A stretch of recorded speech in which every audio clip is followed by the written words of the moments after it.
Immediately activated the imminent danger notification system. State Department official Charlene Lamb was working that night in Washington, and so she could follow the events in real time. He also alerted the quick reaction security team stationed nearby, the Libyan 17th February Brigade, the embassy in Tripoli, and the Diplomatic Security Command Center in Washington.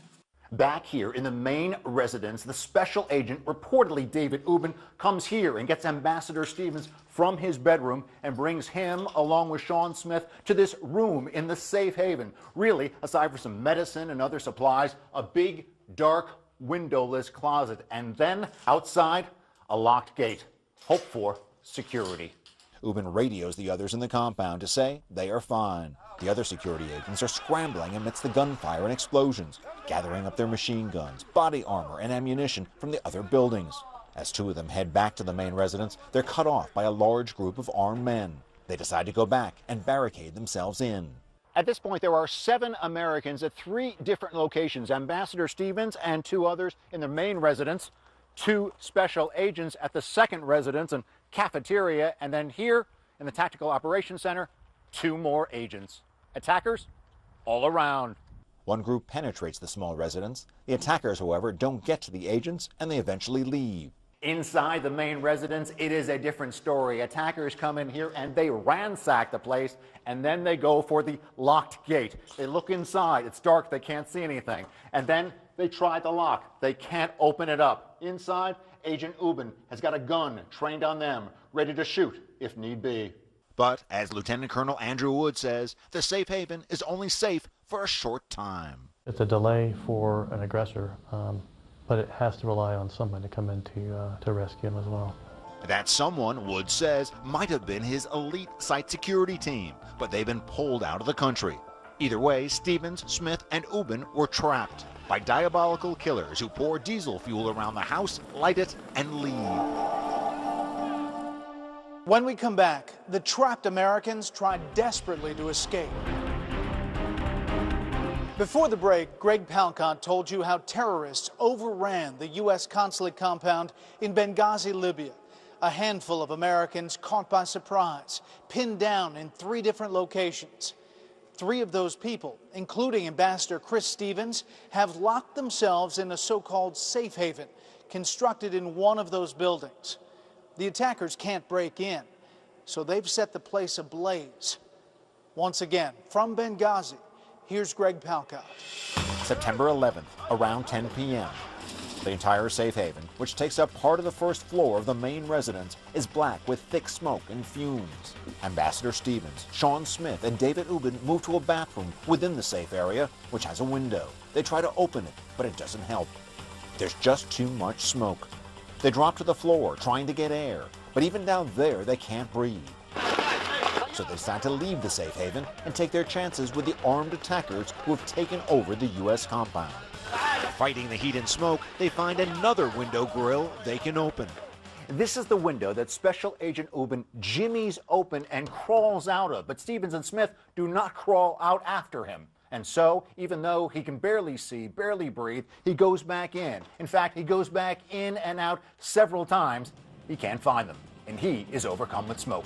Ubben struggles up a small ladder to the roof of the building and collapses. He radios the other agents. Another U.S. agent in full combat gear emerges from the Tactical Operations Center. Throwing a smoke grenade to hide his movements, he moves to the small residence and gets the 2 agents holed up there out. The 3 then get into an armored vehicle parked nearby and drive the short distance to the large residence. Taking turns, they crawl into the residence on their hands and knees, feeling their way through the building to try to find their 2 colleagues. They find Smith. They pull him out of the building. He's dead. Now remember, the crack site security team is gone, but there's a small unit of security at the annex a mile away. 6 Americans and 16 from the Libyan militia arrive. Some surround the compound. The others go in. They're unable to find Stevens. By 11, the Libyan forces say they can no longer hold the perimeter. The American agents carrying Smith's body pile into an armored vehicle and exit the main gate. They head for the annex about a mile away. The crowd fires upon them and throws 2 grenades under their vehicle. They take direct fire from AK-47s from about 2 feet away. Despite 2 flat tires and heavy damage to their vehicle, they keep rolling. Several blocks away, they hit more traffic in a busy Benghazi neighborhood. The car careens over the middle divider, pushes forward against opposing traffic, and finally makes it to the annex and again hoped for safety. Sometime after midnight, back at the mission, looters enter the building and find the body of Stevens slumped on the floor. Although they don't know who he is, they drag him out through a window. His eyes are dazed, his face smoke-stained, seemingly lifeless. When someone says he's breathing, the crowd is relieved and cheer. Allah Akbar, God is great. Around 1 a.m., Ambassador Stevens is brought by car here to the Benghazi Medical Center, where doctors try desperately to resuscitate him for some 45 minutes. They fail. He dies of severe asphyxiation. Back at the annex, the battle is on again. Fighters hitting the place with AK-47 fire and rocket-propelled grenades, forcing those inside to retreat to a building further back in the annex compound. Sometime after 1:30 at the Benghazi airport, a team of reinforcements arrives from the U.S. Embassy in Tripoli. They make their way to the annex. According to reports, they were going into an ambush. Around 4 a.m., this annex compound is hit by another wave of attacks. It is described as planned and precise. A round of mortar fire targeting the roof of a building set well behind this gate. That turns out to be dangerous and deadly. Killed in that attack, 2 security personnel, Glenn Doherty, 42, and Tyrone Woods, 41, both former Navy SEALs. Badly injured, Special Agent David Ubben, the same man who struggled valiantly to save the lives of Ambassador Stevens and Information Manager Smith. The fighters are repelled. The annex, reportedly a base of operations for sensitive intelligence work tracking militants in eastern Libya, is secured, and a decision is made to evacuate the whole enterprise. 8:30 a.m. September 12th. The second plane leaves with the remaining Americans on board and the bodies of Ambassador Stevens, Smith, and Agents Doherty and Woods. It's less than a month since the military site security team left the country, to the regret of its commander, Lieutenant Colonel Andrew Wood, who says they would have made a difference. It was the job of the SST to protect the ambassador should something like that happen. It was our job to defend the compound and engage those targets until he could be extracted. Chris Stevens was the first U.S. ambassador killed on duty in more than 3 decades. September 11th, 2012 was a tragedy that will long be remembered. Then the story moved back to Washington. Was what followed the fog of war, an attempted cover-up, or something else? Special Report investigates after the break. The carnage in Benghazi is over. The story shifts to Washington. Here's Chief White House correspondent Ed Henry. Since our founding, the United States has been a nation that respects all faiths. We reject all efforts to denigrate the religious beliefs of others. September 12th, in the Rose Garden, President Obama seems to embrace an idea he and his top aides will advance more explicitly over the next 2 weeks, that Ambassador Chris Stevens and 3 other Americans were killed in a spontaneous riot over an anti-Mohammed internet video and not a planned attack. He does use the term terror, but only in a general sense, in the context of the September 11, 2001 al-Qaeda attacks. No acts of terror will ever shake the resolve of this great nation, alter that character, or eclipse the light of the values that we stand for. He gives an interview to CBS's 60 Minutes shortly thereafter. He says nothing that has happened has made him second-guess his policies in the Middle East since the Arab Spring. I was pretty certain, and continue to be pretty certain, that there are going to be bumps in the road. Because Nevada is a battleground state. That afternoon, the president leaves for a campaign trip to Las Vegas. The President of the United States did not postpone a campaign event, even though we had been hit. I said at the time, I thought that that was the biggest political strategic mistake of the Obama campaign. Dana Perino was the White House press secretary in George W. Bush's administration. She's now a Fox News host. Just imagine if he would have said, as commander-in-chief, it is important for me to stay back here at the White House. Just imagine, everybody would have thought, wow, how responsible. Once the president had made his statement, I'm not sure what he should have done. Democrat Eleanor Holmes Norton represents the District of Columbia. Are we supposed to sit in mourning for several days and not go about our daily business? September 13th, Secretary of State Hillary Clinton suggests the attack was just a spontaneous demonstration about the anti-Islam video.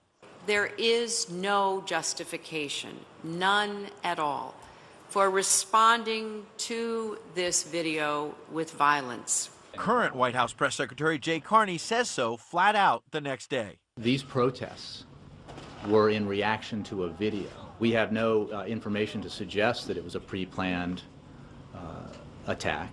And later that day, when the President and Secretary of State greet the deceased at Joint Base Andrews, Clinton talks again about the video. We've seen rage and violence directed at American embassies over an awful internet video that we had nothing to do with. September 15th, California authorities haul Nakula Basili Nakula, the man who produced that video, in for questioning and marched him in front of TV cameras. Do you have any regrets? September 16th, U.S. Ambassador to the United Nations, Susan Rice, goes on 5 Sunday talk shows, repeating the same story each time. What happened initially was that it was a spontaneous reaction to what had just transpired in Cairo as a consequence of the video. My reaction was, where's Secretary of State Hillary Clinton? To John Bolton, who served as UN ambassador under George W. Bush, the choice of Rice is telling. From my own experience, when you're a senior American official, you don't go on the Sunday talk shows unless you're the White House choice. So that to me is an indication that there were already internal difficulties within the administration, and that perhaps Secretary Clinton wasn't seen by the White House as the best spokesperson for what the administration wanted to say. September 17th, the State Department. Does the United States government regard what happened in Benghazi as an act of terror? Again, I'm not going to put labels on this until we have a complete investigation, okay? So you don't regard it as an act of terrorism? I don't think we know enough. I don't think we know enough. From my experience, former Obama State Department spokesman P.J. Crowley. First reports inevitably have information that is correct and information that may be misunderstood or incorrect. They panicked. They panicked. Former White House Chief of Staff John Sununu is now a senior advisor to Republican Mitt Romney's campaign. This is purely a political reaction in a White House that had prepared itself to establish a narrative of a president getting rid of the threat of terrorism, using the death of bin Laden to focus on that, and waking up one morning and finding out that terrorism on 9/11 of this year was back full-fledged and even killing a U.S. ambassador. I don't see a political agenda here. I see the fog of war. It's not about politics. It's about the difficult task of reconstructing what happened. September 18th. Did the administration have any sort of heads up that violence was increasing specifically in Libya before the attack? I'm not aware of any, Ed. This is a matter that's under investigation in terms of what precipitated the attacks, what the motivations of the attackers were. That night on The Late Show with David Letterman, the story seems to shift slightly. President Obama says the video did spark Muslim outrage, which terrorists then exploited to attack and kill Ambassador Stevens. You had a video that was released by somebody who lives here, sort of a shadowy character. This caused great offense in much of the Muslim world. But what also happened was extremists and terrorists used this as an excuse to attack a variety of our embassies, including the consulate in Libya. September 19th, Capitol Hill.